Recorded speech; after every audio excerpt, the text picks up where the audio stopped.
morning guys, ngayon ay araw ng Sabado, June 13, 2026. At as usual, nandito pa rin tayo sa Manila Memorial Park.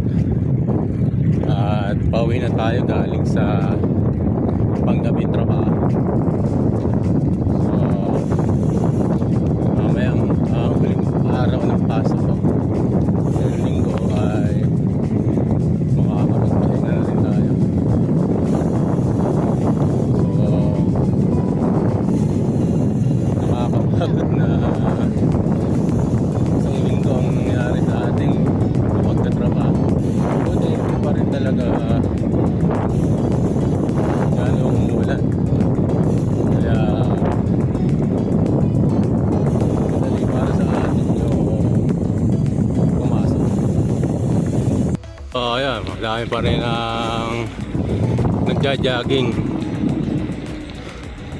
So yan, dito ako lagi tumatambay sa may likod, sa may ano na to.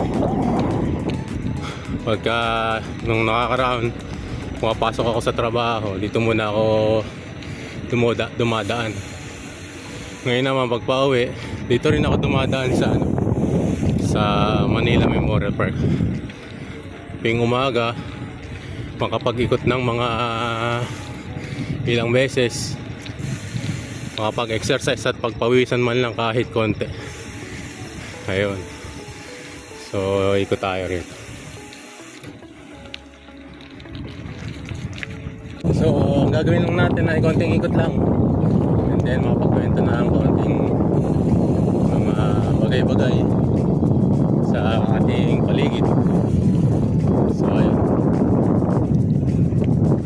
nakikita nyo naman na ang nangyayari sa ating kapaligiran, lalo na sa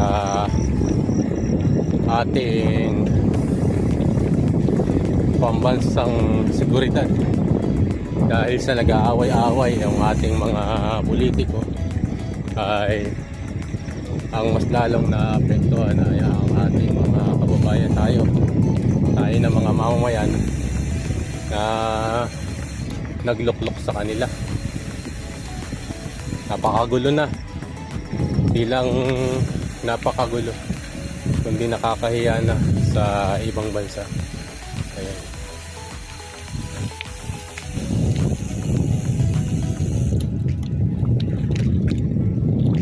So mas ang inuuna nila ay yung pansariling ambisyon.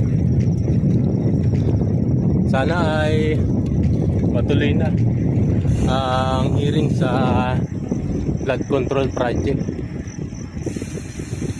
na pangungunahan ni Senador Rodante Marcoleta, hanggat hindi pa siya tinatrabaho ng ombudsman, sapagkat balita talaga na ikukulong siya dahil sa kasong isinampa sa kanya na wala namang basihan at walang kabuhay-buhay, yung plunder case. So kapag ang pinag-uusapan na yung tungkol sa flood control, lahat ng mga pwedeng gawin ng Gatchalian Block ay ginagawa nila, sapagkat ayaw nilang lumabas ang katotohanan, kasi damay sila. Lalo na lalabas yung 14 pa na mga Marines na lalong magpapatibay at magbibigay ng mga ebidensya na talagang maraming politiko ang nakatanggap ng maleta. So bilang mamamayang Pilipino, karapatan natin na tumindig na sa tama kapag alam natin na mali na yung pamumuno ng mga politiko. Nagsimula lang yan sa flood control project na kinurakot ng mga politiko sa pangunguna ng mga pinangalanan na ng mga ex-soldiers. Sila Saldico, sila Martin Romualdez, at ang pinakaugat na talagang tinutumbok ng lahat ng investigasyon ay ang presidente ng Pilipinas, si Bongbong Marcos. Napakatindi.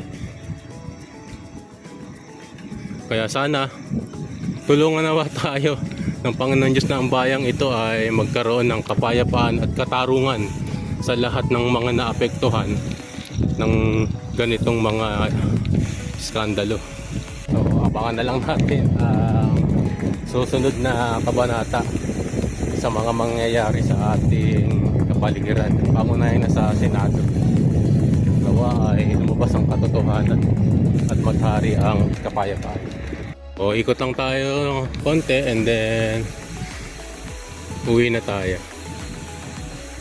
So ganun lang. Ganun lang ang ating gagawin ngayon umaga. Ikot lang.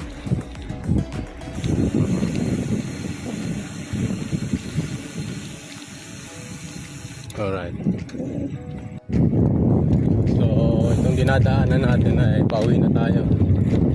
At papunta na tayo sa main gate itong Manila Memorial Park.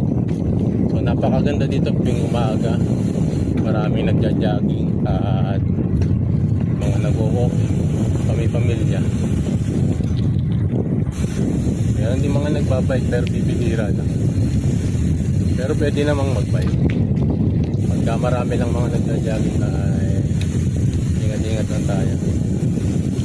So, ayan.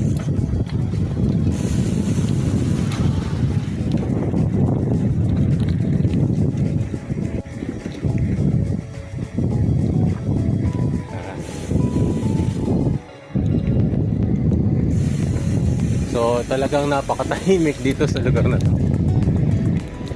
Kung gusto nyo ng payapang isip, payapang kapaligiran, tahimik, punta na kayo dito sa Manila Memorial Park. Ayun. At siguradong matatahimik kayo.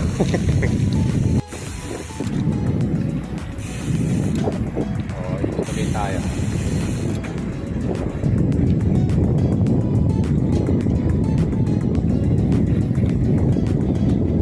Dito sa side na to daming nagja-jogging. Kita. So bukas ay araw ng linggo. So matagal na rin tayong hindi nakapagbabayad sa ibang lugar. Ang huling biyahe natin ay yung nung birthday ko yung May 11 sa Mount Arayat at dun sa Sunflower Farm ni F. Palabasan sa may Kupang, Arayat, Pampanga. At natigil tayo at puro bike to work ang ating ginawa. So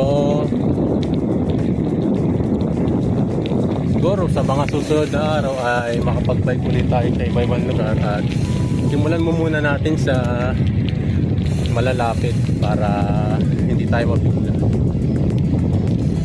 Siguro makapag-bike tayo sa Maynila and then sa mga susunod pa iba-ibang probinsya.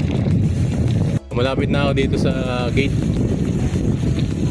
Maraming salamat sa inyong pagsama. At konti na lang at makakauwi na ako. Palabas na ako sa main gate na Manila Memorial.